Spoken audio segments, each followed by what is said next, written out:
Indonesia is the most beautiful land in the universe. The land where we were born. The nation where we grew up. So many colors that live together in peace.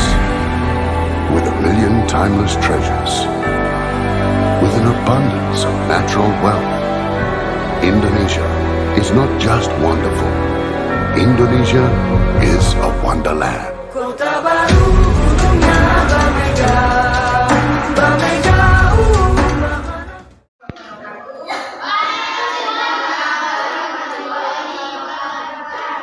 Sekarang kita memasuki semester berapa?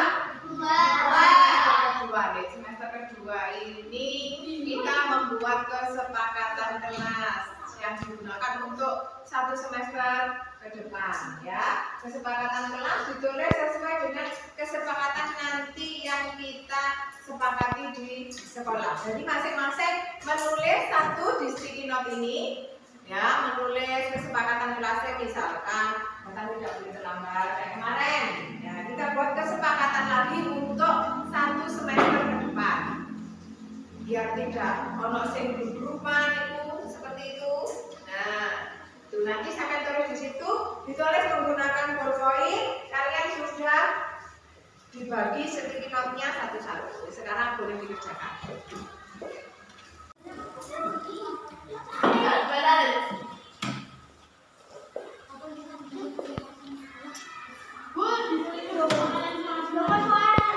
Iya, coy, ditulis.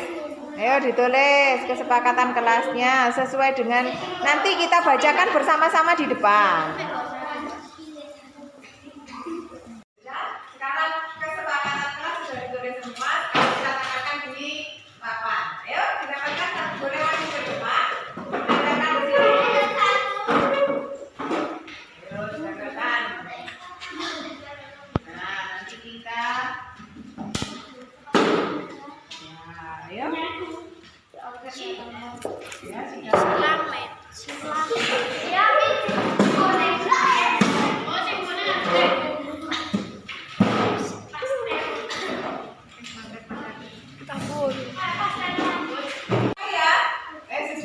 Ada yang bisa bantu meja untuk merapikan ini?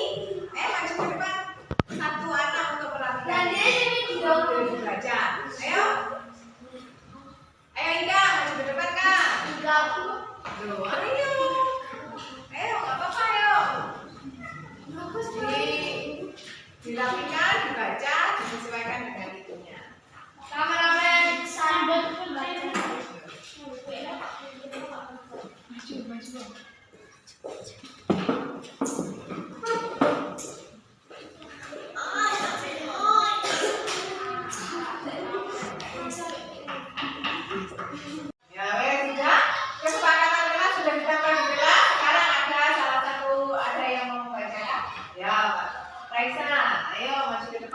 Untuk dibacakan kesepakatan kelasnya.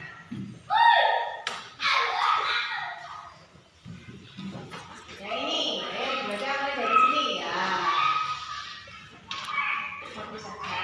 Kalau ada guru yang menerangkan tidak boleh berbicara sendiri. Ya, terus yang sebelahnya. Tidak datang terlambat. Ya, terus yang lainnya. Tidak boleh berisik di dalam kelas.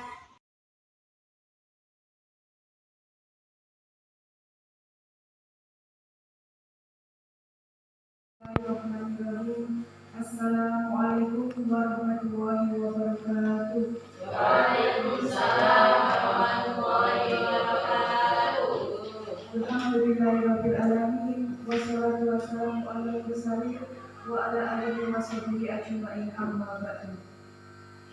Yang terhormat Ibu Kepala Sekolah SDN Kikawaja, yang kami hormati Bapak Ibu Dewan Guru SDN Kikawaja beserta Ibu pengasuh TK PGRI 5 Wajah.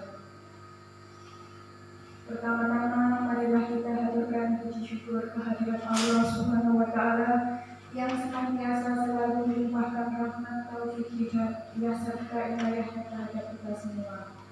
Sehingga pada kesempatan hari ini kita masih diberikan nikmat dan karunia kesehatan hingga kita masih dipertemukan di tempat yang insya Allah penuh berkah ini. Dan tidak lupa salawat serta salam semoga tetap tercurahkan kepada junjungan kita Nabi besar Nabi Muhammad SAW, keluarga, sahabat dan para pengikutnya yang telah membimbing kita ke jalan kebenaran. Amin. Ya Rabbal Alamin. Adapun acara hari ini yaitu penyampaian destinasi budaya positif yang akan disampaikan oleh Bu Ima Ida Farmila. Kepada beliau dipersilakan.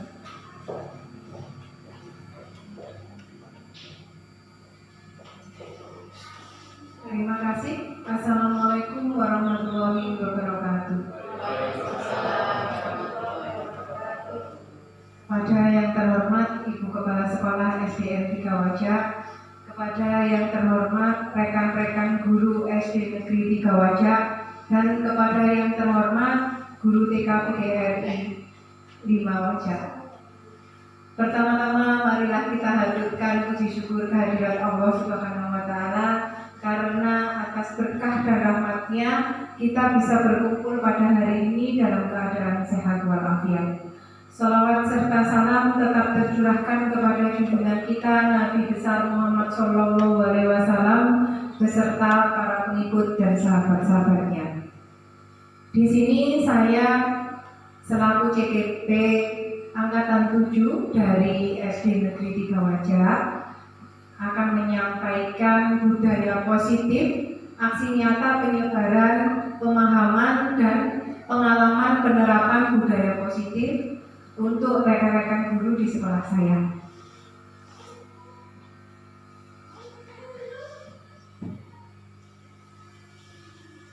Tenangkan hati dan pikiran, arahkan semua perhatian untuk fokus belajar, hadirkan dalam kekhusyukan doa. Selamat datang para Bapak Ibu guru hebat SD Negeri 3 Wajah. Mari belajar bersama, berkolaborasi, saling mendukung demi mewujudkan disiplin positif di sekolah kita yang tercinta. Kami mengharapkan kerjasamanya untuk Bapak Ibu guru untuk kegiatan disiplin belajar tentang budaya positif di sekolah kita.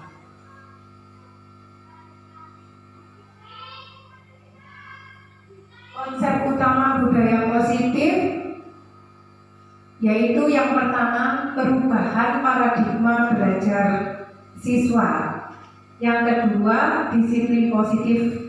Jenengan sudah tahu tentang disiplin ya?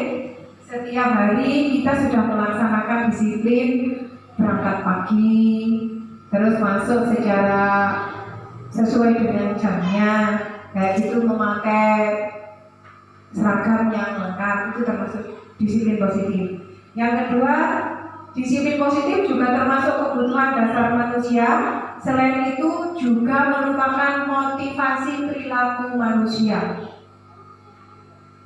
Terus di sini dalam konsep budaya positif itu terdapat posisi kontrol restitusi. Nah, nanti kita di sini akan membahas yaitu tentang posisi kontrol restitusi.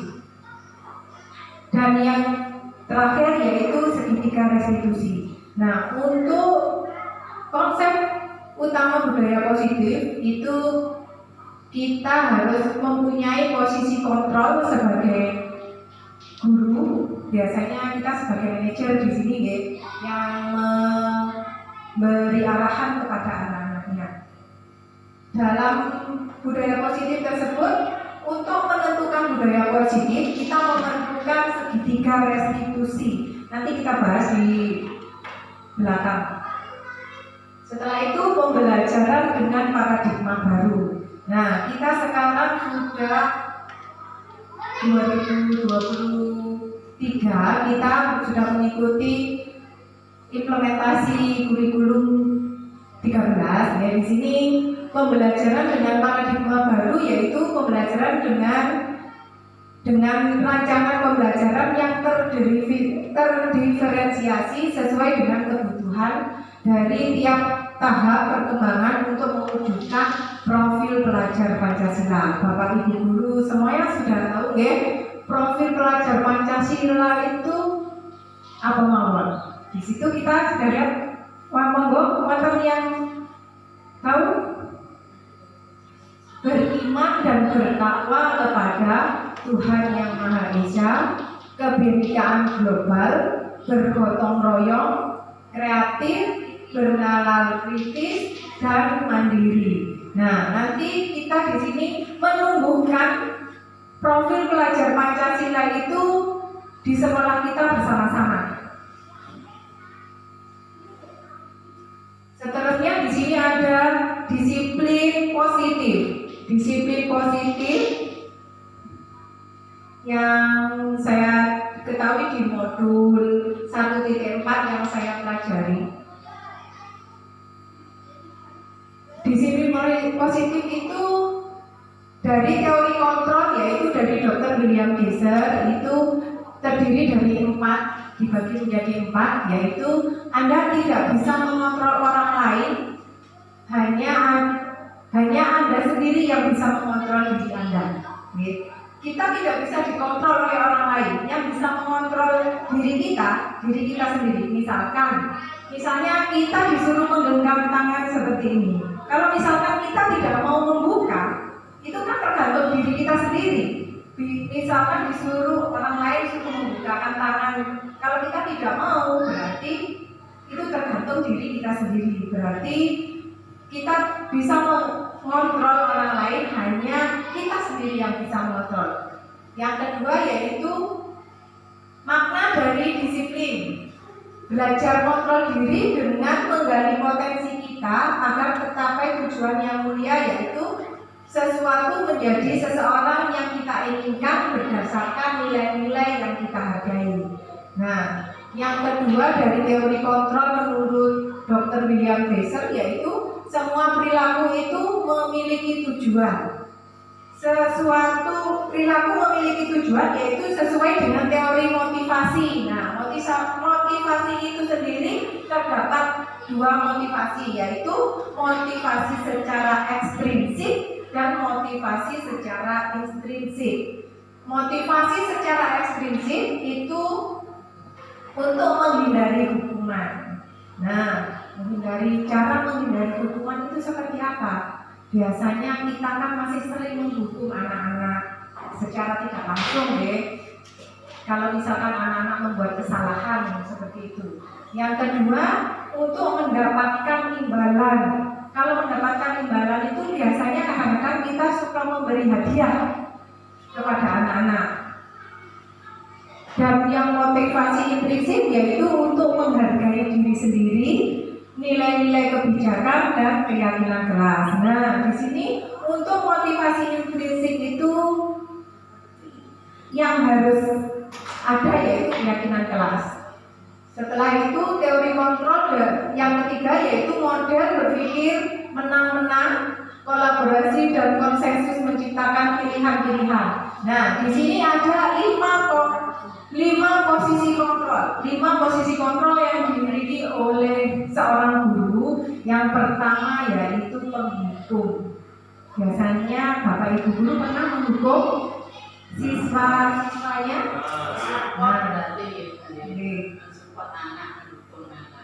Kalau di sini masih menghukum, berarti ada kalau mensupport anak itu masuk ke manajer. Kalau penghukum itu biasanya kan kalau ada anak yang terlambat kita suruh lari di lapangan kayak. Nah, itu kan sifatnya menghukum. Nah, yang kedua itu membuat rasa bersalah. Biasanya kan kadang-kadang kita tidak menghukum dengan secara fisik, tapi kita membuat anak itu merasa bersalah. Contohnya, ya wes kamu tadi tidak mengerjakan PR. Oh ya wes, berarti kamu tidak menghargai guru ya tadi. Itu kan memberi anak merasa bersalah. Nah, itu dihindari sifat penghukum. Nanti terus yang ketiga yaitu guru sebagai teman. Guru sebagai teman itu dekat dengan siswa. Tidak apa-apa, tapi harus ada batasannya antara guru dengan siswa. Kalau biar anak-anak itu kepada kita itu menghargai, tidak apa seperti itu. Nggih, mboten ngelama, tidak lama kepada gurunya. Jadi harus ada batasannya. Kita boleh dekat dengan siswa kita, tapi kita juga harus tahu batasannya. Dan yang keempat yaitu pemantau. Kita sebagai guru itu tugasnya biasanya untuk memantau siswa kita. Kita tahu, oh siswa itu sering tidak masuk karena apa. Nah, kita harus cari tahu dari siswa tersebut, bukan dari teman-temannya. Kita harus mendekatkan diri. Untuk yang manajer, nah ini sebagai guru kita diwajibkan menjadi seorang manajer. Manajer yaitu pemimpin ini, pemimpin yang ada di kelas kita. Jadi kita sebagai pemimpin di kelas kita harus bisa mengayomi, bisa mengajak supaya anak-anak itu senang terhadap kita.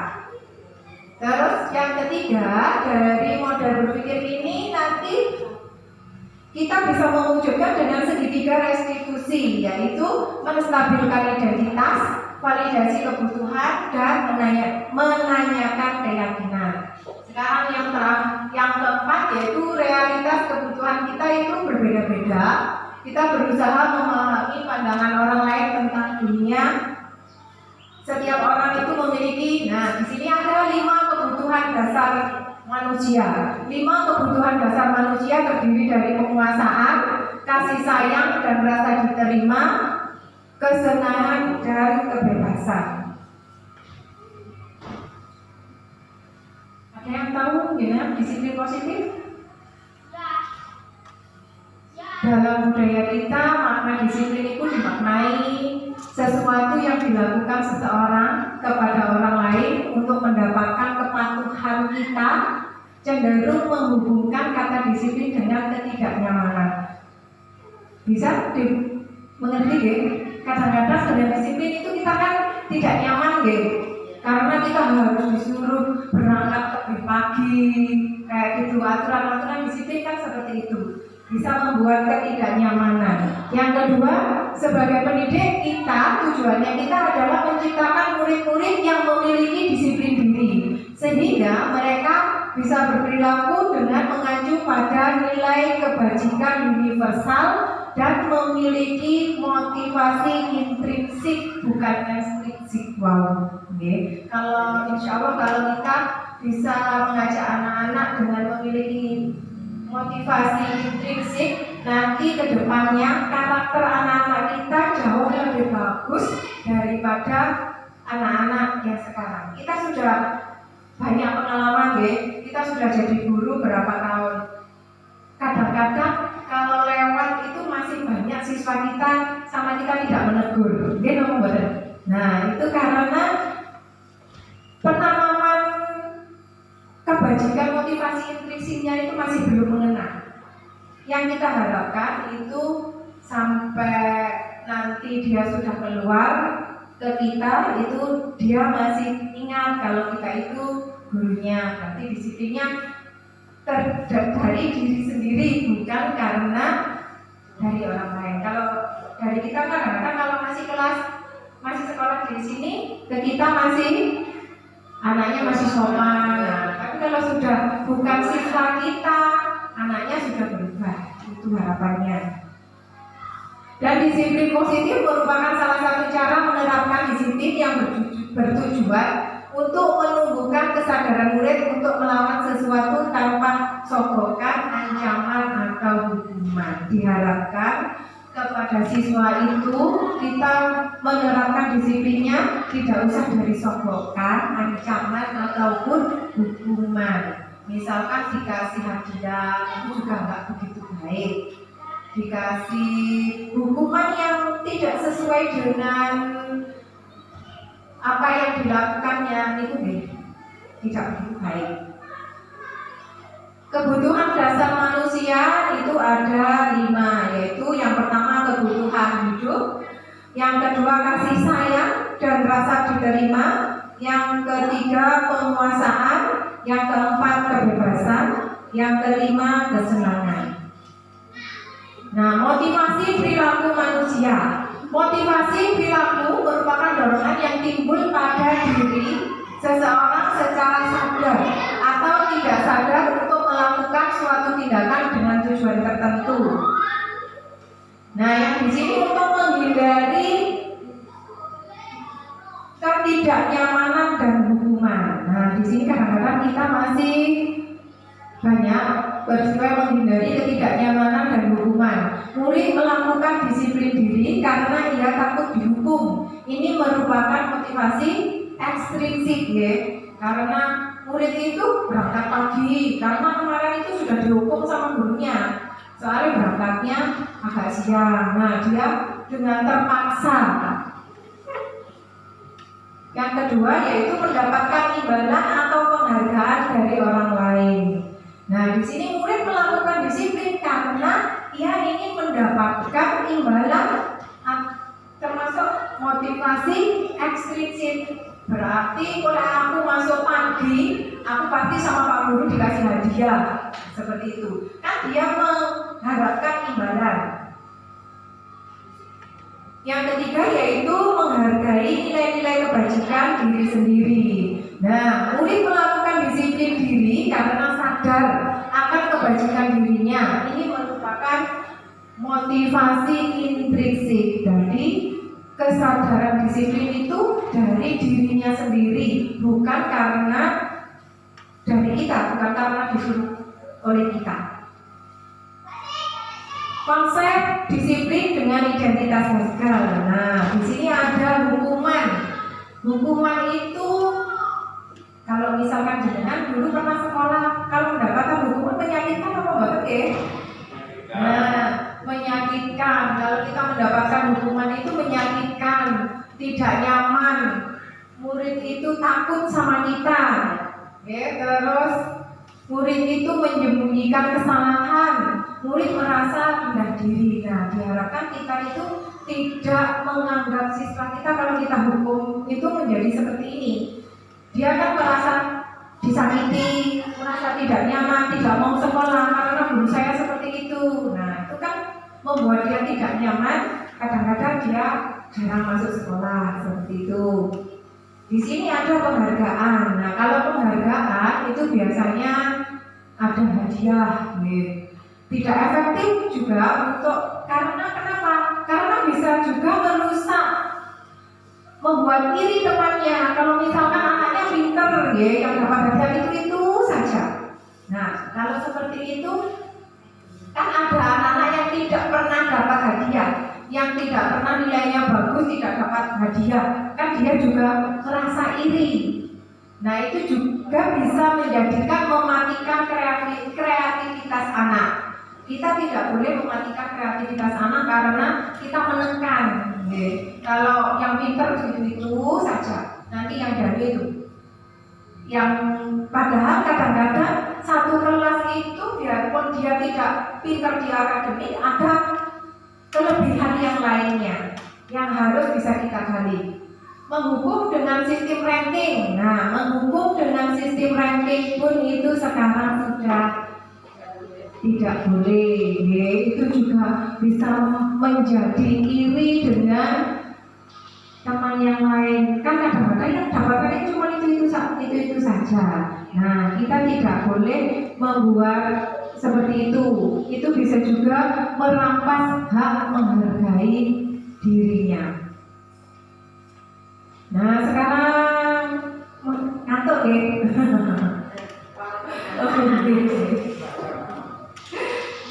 Nah, di sini ada tindakan dulu. Saya ingin tahu ya, mencatat 100 kali dalam buku kalimat. Saya tidak akan terlambat lagi karena terlambat ke sekolah. Termasuk hukuman apa konsekuensi ya?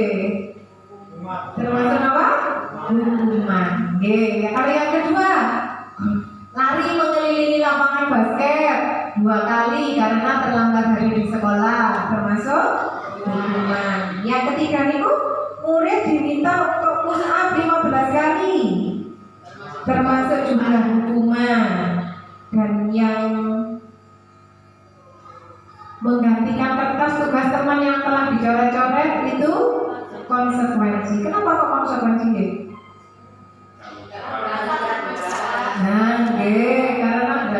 buat harus mau bertanggung jawab. Kalau membersihkan tumpahan air di meja tulis karena tersenggol pada saat belajar termasuk apa ya? Termasuk konsekuensi.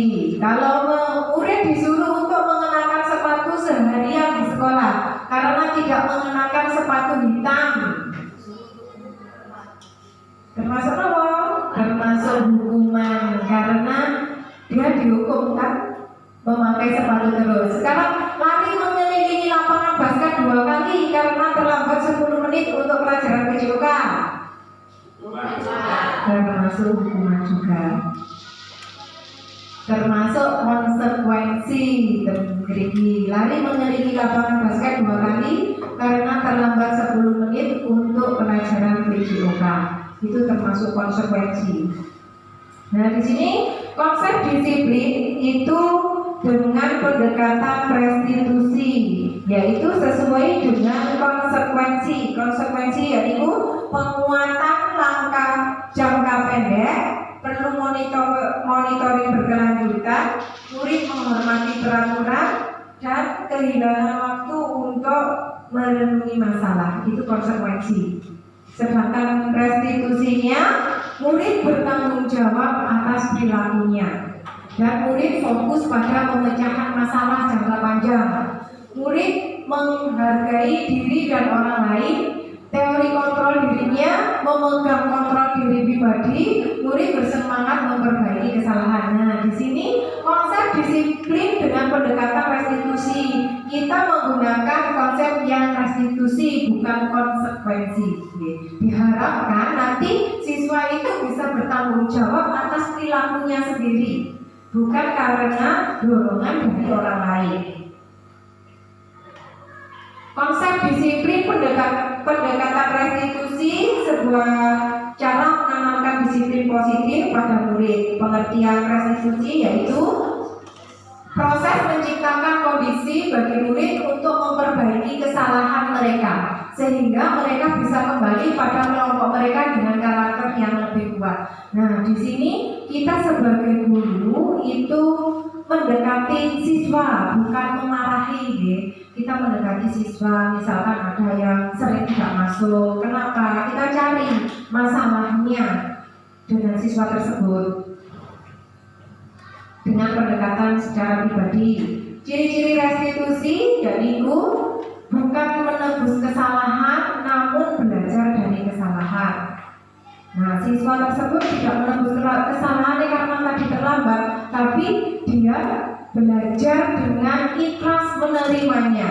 Memperbaiki kesalahan itu merupakan tawaran, bukan paksaan, menuntut untuk melihat ke dalam diri, mencari kebutuhan dasar yang mendasar tindakan, dan fokus pada karakter bukan pada tindakan, menguatkan dan fokus pada solusi. Misalkan kayak gini, ada siswa terlambat, tapi sama gurunya disuruh keliling lapangan karena dia terlambat terus tidak mengerjakan PR, disuruh keliling lapangan sebanyak 15 kali. Itu termasuk hukuman. Itu hukumannya kan tidak sesuai, kan dia tadi terlambatnya karena terus tidak mengerjakan PR. Seharusnya anak tersebut disuruh mengerjakan PR-nya terlebih dahulu, bukan usah dengan hukuman yang disuruh lari, tidak sesuai dengan apa yang dia langgar. Perbedaan dan contoh kasus siswa yang sering jahil di kelas, ini termasuk hukuman. Guru menghukum murid dengan berdiri di depan kelas selama 10 menit. Guru marah dan murid menjadi takut. Biasanya murid takut apa buat kalau dimarahin? Jadi takut, mesti dia merasa rendah diri atau seperti apa, kayak gitu. Terus konsekuensinya biasanya guru memberi teguran yang keras dan tegas agar murid menghormati peraturan. Mesti guru marah-marah. Nah, di sini ada restitusinya. Kalau ada murid seperti itu, kita sebagai guru harus bisa menanyakan keyakinan kelas atau dirinya untuk membantu murid menyelesaikan masalahnya itu terbuka, dan kita bisa menghormati dirinya dan orang lain. Jadi kita harus bisa menghargai betapa usia itu anak didik kita umurnya lebih kecil dari kita harus juga bisa menghargai mereka. Di sini ada tahapan untuk kegiatan segitiga restitusi. Kegiatan segitiga restitusi yaitu menstabilkan identitas, validasi tindakan yang salah, menyediakan keyakinan kelas. Nah, restitusi membentuk kemerdekaan untuk murid yang menyelesaikan masalahnya, bukan guru yang memutuskan ketika ini berhasil akan memberikan penghargaan terhadap dirinya dan orang lain. Murid merasa lebih berharga dan percaya diri. Nah, tekniki itu murid itu bisa menyelesaikan masalahnya sendiri, bukan gurunya. Kadang-kadang bukan siapa-siapa, saya juga seperti itu. Kalau misalkan ada anak-anak punya masalah, itu kita yang ngasih hukuman sendiri. Nah, itu kita mencarinya itu anak-anak dikasih tahu, oh misalnya kamu kesalahanmu di sini, kamu kepinginnya seperti apa, kamu kepingin dihukum seperti apa. Saya mengerjakan ini aja Bu, saya kerjakan di rumah. Nah, itu seperti itu sesuai dengan anak yang diinginkan. Nah, di sini ada menstabilkan identitas tadi untuk segitiga restitusi. Contohnya menstabilkan identitas yaitu tidak ada manusia yang sempurna. Bapak Ibu guru juga pernah berbuat salah. Kita tidak mencari siapa yang salah, kita mencari solusi. Kalau misalkan ada anak seperti itu, kita kan tidak mencari siapa yang salah, kita juga pernah berbuat salah. Tidak siswa kita saja. Yang kedua yaitu validasi kebutuhan. Validasi kebutuhan itu dibutuhkan oleh seseorang yang pernah mengambil pilihan terburuk. Seseorang bisa melakukan hal yang lebih buruk. Kan semua orang itu pasti pernah melakukan pilihan atau kelakuan yang buruk. Bukan siswa kita saja, kita juga pernah. Yang ketiga yaitu menanyakan keyakinan. Menanyakan keyakinan, nilai-nilai kebajikan individu, berbicara dengan tenang dan tidak menyalahkan. Nah, kita tidak menyalahkan siswa kita. Misalkan ada yang salah, kita tanya dengan baik-baik. Di sini 5 posisi kontrol restitusi. Yang pertama tadi guru sebagai penghukum, yang kedua guru pembuat merasa bersalah, yang ketiga guru sebagai teman, yang keempat guru sebagai pemantau, yang kelima guru sebagai manajer. Moga Bapak Ibu guru ada yang masih belum dimengerti tentang 5 posisi kontrol yang sudah diterangkan di kemarin, yaitu yang di atas tadi. Guru sebagai penghukum itu seperti apa? Pembuat merasa bersalah. Misalkan biarpun kita tidak ngasih hukuman, tapi omongan kita pedas ke siswa, itu termasuk memberi hukuman dengan membuat mereka merasa bersalah. Guru sebagai teman, terus guru sebagai memantau siswanya, dan yang terakhir guru sebagai manajer. Monggo. Kalau tidak ada saya lanjutkan lagi ya. Oke, monggo. Kan biasanya kalau di sekolah terutama TK cuma waktu belajar di sekolah sama guru cuma 3 jam.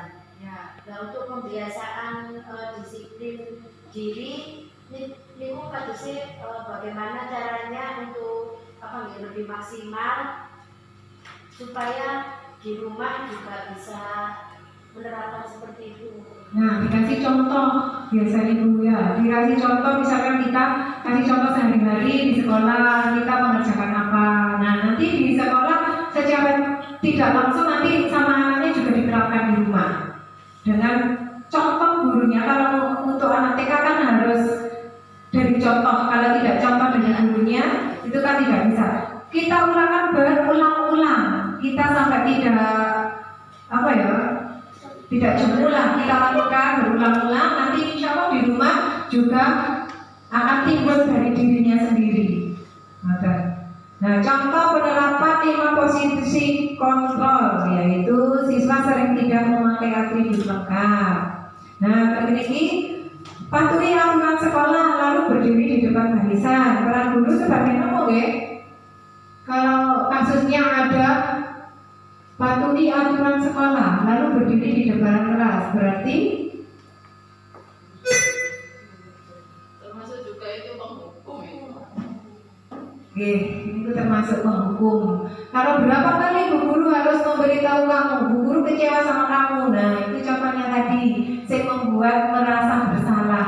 Kita tidak menghukum, tapi kita membuat anak-anak merasa bersalah seperti itu. Kalau yang ayolah, yang tertib buat bu guru bangga. Kali ini tidak apa-apa, kamu salah. Kalau yang seperti ini termasuk apa? Nah, itu sebagai teman seharusnya tidak boleh seperti itu, Kalau kita sebagai teman, kalau tidak tertib ya tetap ada konsekuensinya. Tidak boleh kalau misalkan itu tidak apa-apa kalau kamu salah, itu termasuk teman, itu tidak.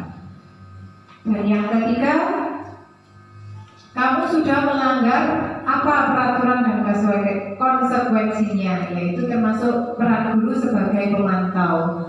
Yang keempat, apakah kamu tahu kesalahanmu? Kira-kira bagaimana kamu memperbaiki kesalahanmu, termasuk apa ini? Guru sebagai apa? Guru sebagai manajer yang bisa mengajak siswa-siswanya berbuat lebih baik lagi. Dan di sini ada keyakinan kelas. Keyakinan kelas itu, mengapa kok keyakinan kelas tidak peraturan kelas saja? Beda keyakinan kelas sama peraturan kelas. Kalau keyakinan kelas itu yang buat kita dengan siswa kita. Misalkan anak-anak keyakinan kelas kita di kelas kita seperti apa? Kesepakatannya. Nah, itu di sini kalau anak-anak itu tidak boleh main grup-grupan sama temannya, harus saling menjaga, nggak boleh bermusuhan, kayak gitu. Mengapa kita mempunyai peraturan tentang penggunaan helm pada saat berkendaraan? Nah, karena untuk menjaga keselamatan. Mengapa kita mempunyai peraturan tentang penggunaan masker dan mencuci tangan setiap saat? Karena biar terhindar dari virus-virus seperti itu. Keyakinan kelas itu kita buat sendiri. Setiap kelas itu berbeda karena setiap siswanya juga tidak sama. Kita sesuai dengan apa yang kita alami setiap hari di sekolah. Nah, di sini bagaimana pembentukan keyakinan kelas? Pembentukannya yaitu sedikit saja agar mudah dipahami. Bukan usah kata-kata, sedikit saja dan mudah dipahami siswa. Berupaya pernyataannya itu universal, tidak untuk satu kelompok saja, berarti untuk semuanya. Dan yang ketiga, dibuat dalam bentuk positif, tidak boleh dengan kegiatan yang negatif. Dan yang keempat, lebih abstrak dari peraturan. Kalau peraturan kan mengikat, semuanya bisa dari warga sekolah kelas 1 sampai kelas kayak tata tertib. Kalau keyakinan kelas cuma kelas kita saja yang meyakini itu. Terus sesuai dengan kondisi kelas dan sekolah agar mudah diterapkan. Dan yang terakhir, semua warga kelas dilibatkan saat membuat. Tidak cuma anak yang pintar, anak yang semuanya, anak yang ada di kelas dilibatkan, diterima pendapatnya, kita cari solusi bareng-bareng di depan. Nanti kita ketemu keyakinan kelas yang kita harapkan. Nah, di sini ada praktek membuat keyakinan kelas kemarin, Niki.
semester 2 kemarin kita awal masuk kita membuat keyakinan kelas yang kita lakukan semua siswa kita libatkan untuk membuat keyakinan kelas. Nah tadi keyakinan kelas tersebut itu terdiri dari segitiga restitusi yang sudah kita pelajari tadi, yaitu kita harus segitiga restitusi yang ketiga yaitu validasi kebutuhan, menstabilkan identitas dan menanyakan keyakinan tadi. Nah dari ini kita bisa membuat keyakinan kelas sesuai dengan apa yang kita inginkan. Di sini menstabilkan identitas, yaitu untuk membuat anak yang merasa gagal karena berbuat salah menjadi positif terhadap dirinya. Misalkan di sini ada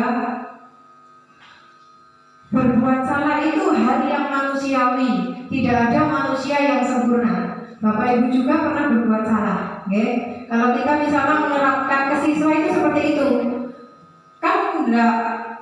Misalkan ada siswa yang bersalah, kan bukan siswa saja yang pernah bersalah, kita juga pernah, okay? Kepada anak didik kita juga pernah kan, tidak ada manusia itu yang sempurna karena Bapak Ibu juga pernah berbuat salah. Kita pasti bisa menyelesaikan masalah ini. Bapak Ibu tidak tertarik untuk mencari tahu siapa yang benar dan siapa yang salah, yang tertarik untuk menyelesaikan masalah. Jadi kita tidak memberi beban kepada anak didik kita. Anak didik kita tidak merasa takut terhadap kita memberi keyakinan seperti itu. Itu menstabilkan identitas.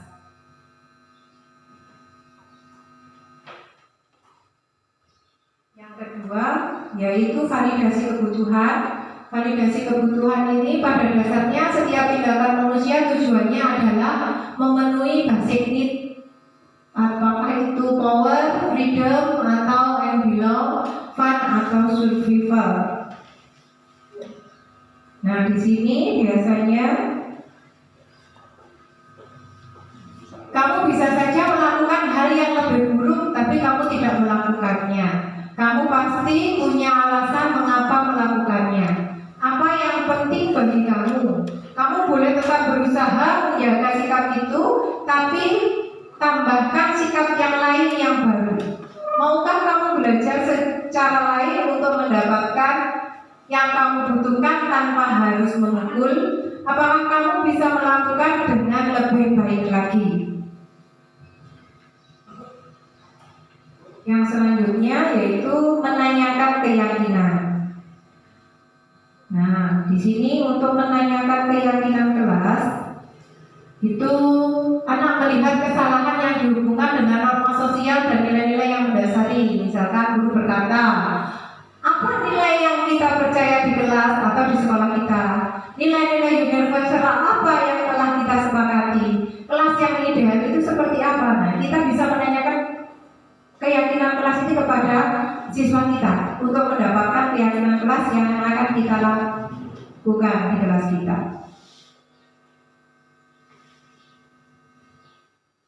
Ini praktek segitiga restitusi. Praktek segitiga restitusi kasus yang pertama yaitu tentang siswa yang terlambat dan tidak memakai atribut yang lengkap. Jadi mereka tidak diberi hukuman, tapi kita beri pengertian. Ini yang sudah saya praktekkan di kelas 6 kemarin.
Dengan kemarin-kemarin aja.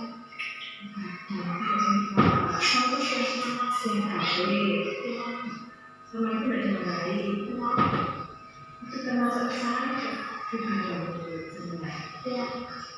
Nah, sementara pria nasional kita apa itu?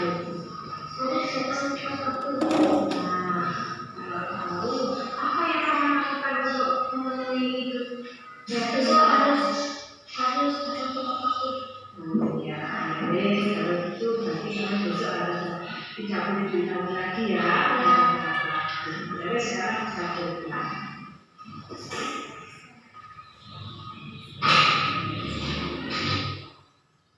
Nah itu tadi praktek segitiga restitusi untuk kasus saya yang pertama. Jadi kita sebagai guru tidak boleh menghukum. Jadi kita menanyakan kepada siswa kita apa yang kenapa kadang-kadang kita kan tidak tahu dia terlambat karena sesuatu yang kita tidak tahu, kita mesti menjanggal dia. Oh paling dia ya anak pemalas atau seperti itu. Nah kita cari tahu solusinya dengan melibatkan siswa. Ini praktek yang kedua.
Itu termasuk praktek segitiga restitusi yang kedua dari saya. Karena kemarin ada siswa kelas 6 itu pas waktu pembacaan Asmaul Husna itu ke adik kelasnya judul ya kan.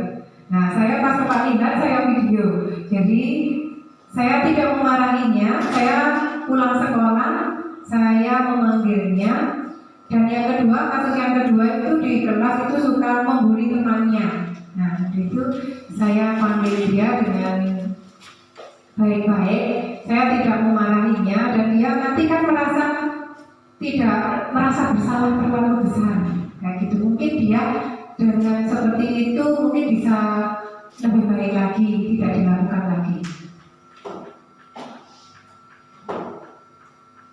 Terima kasih, ini diseminasi keyakinan kelas dari saya. Apabila ada kurang saya mohon maaf. Dan sekarang mohon misalkan ada pertanyaan monggo yang belum jelas, monggo Bu. Assalamualaikum warahmatullahi wabarakatuh. Terima kasih atas paparannya Wida tentang tugas penjenengan di JGP. Insya Allah kalau memang itu semua kita laksanakan dalam praktek pembelajaran sehari-hari, insya Allah itu tidak berjenengan saja, tapi untuk kesemuanya itu akan nambah lebih bagus. Dan insya Allah itu keberhasilannya akan terlihat nyata dan jelas, terutama tentang pendidikan karakter. Karena di situ setelah saya ikuti dari awal sampai akhir. Semua itu termasuk kedisiplinan. Topiknya pertama kan memang kedisiplinan. Itu kalaupun kita laksanakan dengan sesuai apa yang panjenengan sampaikan, termasuk contoh-contoh kegiatan panjenengan tadi, dan dijalankan mulai dari kelas 1 sampai dengan kelas 6 maupun di pendidikan yang mata pelajaran ini, memang hasil akan terlihat jelas dengan kita memberikan contoh. Memang kadang-kadang metode yang kita gunakan dengan diberikan arahan seperti ini kurang jelas, arahan seperti ini kurang mengena, tapi dengan contoh, tidak perlu banyak bicara, tetapi kita memberikan contoh, termasuk kedatangan, itu pun juga merupakan contoh. Tidak perlu ditegur anak-anak, itu sudah akan hasil. Kemudian yang kedua, itu setelah saya perhatikan juga tentang restitusi dengan konsekuensi. Ini saya kira sepertinya beda-beda tipis. Kalau konsekuensi itu mungkin apa yang disampaikan tadi dengan katakan kita harus mentaati peraturan. Kemudian yang restitusi ya, tadi mungkin itu peraturan yang tidak tertulis, itu hanya sekedar kesepakatan. Kalau memang itu bisa dikatakan itu namanya kalau di pelajaran waktu kita kuliah itu namanya hukum adat. Jadi tidak tertulis dalam peraturan, tetapi cukup dengan kita sepakat dengan dalam satu kelas. Mungkin di kelas 1 dengan kelas 3 atau dengan kelas 4 itu tidak akan sama. Namun kalau kesepakatan ini bisa kita terapkan karena yang membuat itu adalah siswa, ini insya Allah nanti juga akan segera terwujud. Terima kasih, mudah-mudahan nanti CGP panjenengan selaku di angkatan ke-7, mungkin dari nanti Bapak Ibu guru yang lain bisa mengikuti jejak panjenengan, dan yang pada akhirnya setelah panjenengan lulus ini nanti bisa merubah mindset Bapak Ibu guru semua di dalam menyampaikan materi pembelajaran. Memang seperti saat ini kita sudah tidak diperbolehkan untuk memberikan hukuman. Itu baik hukuman itu secara, apalagi yang secara fisik, secara yang menyakitkan. Karena apapun yang terjadi, hukuman akan melekat di hati kita bahkan sampai nanti di akhir dewasa. Mungkin itu, terima kasih. Mungkin kalau ada masukan ataupun pertanyaan dari Bapak Ibu yang lain sehingga bisa membantu menunjang Bu Ida selaku CGP di tahap 7 ini. Saya akhiri, wassalamualaikum warahmatullahi wabarakatuh. Aplaus yang bagus buat Indonesia. Matur nuwun Bu atas saran dan kritikannya. Mau ada lagi Bapak Ibu yang ingin ditanyakan? Ya, monggo Pak.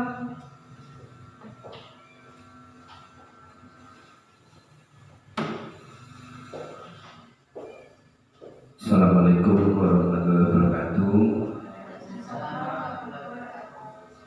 Dari saya selaku guru kelas 3, yang saya tanyakan satu adalah mohon diulang, artinya dari keyakinan kelas tadi itu kejelasannya berupa bukan berarti suatu aturan, tapi suatu kesepakatan itu mohon dijelaskan tertulis bagaimana. Terus yang kedua, anak-anak itu punya hak dan kewajiban, dan kewajibannya itu contohnya pagi adalah tugas utama anak adalah sekolah. Yang kedua, anak-anak juga punya hak untuk katakan izin perlu yang lain demi keluarganya, yang sementara dia sendiri tidak ada teman di rumah jika kalau keluarga itu semuanya pergi. Jadi perginya jam berapa, anak-anak itu tak tanamkan untuk punya suatu kewajiban harus bersekolah dulu, nanti baru jam berapa dia boleh izin atau pulang. Itu termasuk pada paparan tadi itu yang mana untuk memberikan suatu tanggung jawab terhadap anak menjadi tertib sesuai dengan guru juga yang beserta dengan sama dengan sepakat dengan wali murid. Begitu Bu, makasih. Terima kasih pertanyaannya Pak Tri. Untuk kita membuat kesepakatan kelas, itu kita belajar dari segitiga restitusi tadi. Kita tahu apa keinginan anak-anak di kelas kita itu seperti apa. Kita cari tahu, misalkan, Bu, saya boleh makan di dalam kelas asalkan tidak mengganggu pelajaran. Nah, itu kan kesepakatan cuma dari kelas kita mawon. Kelas yang lain kan, misalkan ada guru lain berbeda pendapat. Saya tidak suka kalau ada siswa saya yang makan di kelas karena kotor, bahwa seperti itu. Kan itu tergantung dari kesepakatannya kita, Pak. Itu dari anak-anak. Kesepakatan itu munculnya, saya pengen seperti ini, Pak. Saya kepingin duduk, misalkan duduk dengan dia. Kadang-kadang kan kalau kita kelompokan itu, kita yang menentukan Pak Guru dan Bu Guru. Kita usahakan anak-anak itu nyamannya dengan siapa. Kita tidak membuat anak-anak nanti grup-grupan loh, Kadang-kadang anak itu kan kalau kita yang memilih, itu anak-anak tidak nyaman. Nah, itu seharusnya dia memilih sendiri. Dia nyamannya dengan sistem. Oh, saya nyamannya dengan itu, Bu. Saya sama dia tidak begitu nyaman. Nah, untuk yang Pak Dwi kemarin menanamkan disiplin anak untuk tetap masuk. Nah, itu disiplin diri ya Pak. Sudah bagus, itu sudah termasuk disiplin diri siswa. Tapi kadang-kadang itu kita memberi anak tersebut dengan cara yang lebih lembut, misalkan kayak memberitahu, nggak apa-apa, sampai sekarang misalkan mau pulang, tapi jangan diulangi lagi, nanti kalau misalkan mengantarkan manten, maksud sekarang mengantarkan manten, besok mengantarkan manten, kita kasih pengertian, Pak. Misalkan kita panggil sendiri dia biar tidak tahu temannya. Kita tidak menginterogasi anak itu di depan teman-temannya. Misalkan kita panggil sendiri pada waktu jam istirahat atau waktu pulang, kita tanya, kenapa kok sering kali kalau bapak ibunya ngantar manten kok mesti ikut? Kan mesti dia punya alasannya. Mungkin jenengan sendiri yang bisa memutuskan jawabannya dia. Dengan alasan itu, oh ternyata seperti ini. Misalkan dia nggak ikut pun dia nggak apa-apa. Misalkan dia nggak ikut, dia tidak berani di rumah sendirian. Kayak macam, ya teman? Oke. Sambut, monggo, macam yang lain.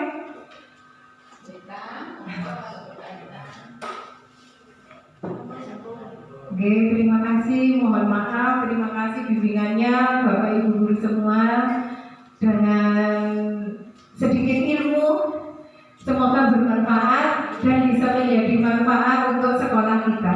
Amin. Saya akhiri, assalamualaikum warahmatullahi wabarakatuh.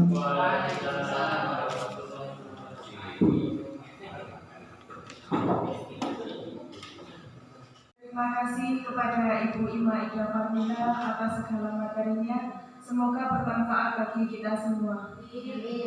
Untuk acara selanjutnya yaitu doa yang akan dibawakan oleh Bapak Saifuddin Zuhri. Kepada beliau dipersilahkan.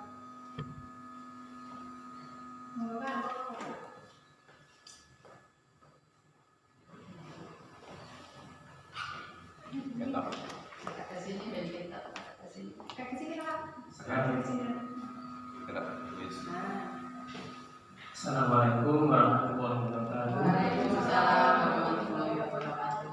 Alhamdulillah ya. Mudah-mudahan ini awal yang baik buat guru-guru, juga bisa menjadi motivasi bagi guru-guru semua, karena kita menjadi guru muda ya. Kita doakan semoga Wida selalu diberi kelancaran, ya, diberi kesehatan, ya, diberikan rezeki yang barokah ya, dan dikasih anak-anak ya, murid-murid yang sukses. Kita berdoa bersama-sama ya. Ya Rabbi bil Mustafa balligh maqasidana waghfir lana ma madha wasi'al karami. Ya Rabbi bil Mustafa balligh maqasidana waghfir lana ma madha wasi'al karami. Ya Rabbi bil Mustafa balligh maqasidana waghfir lana ma madha wasi'al karami. Assalamualaikum warahmatullahi wabarakatuh. Waalaikumsalam warahmatullahi wabarakatuh. Alhamdulillahirabbil alamin. Acara demi acara telah selesai. Semoga pesan-pesan yang telah disampaikan bermanfaat bagi kita semua. Dan saya sebagai pembawa acara, apabila ada kata-kata yang kurang berkenan, saya mohon maaf yang sebesar-besarnya. Saya akhiri. Wassalamualaikum warahmatullahi wabarakatuh.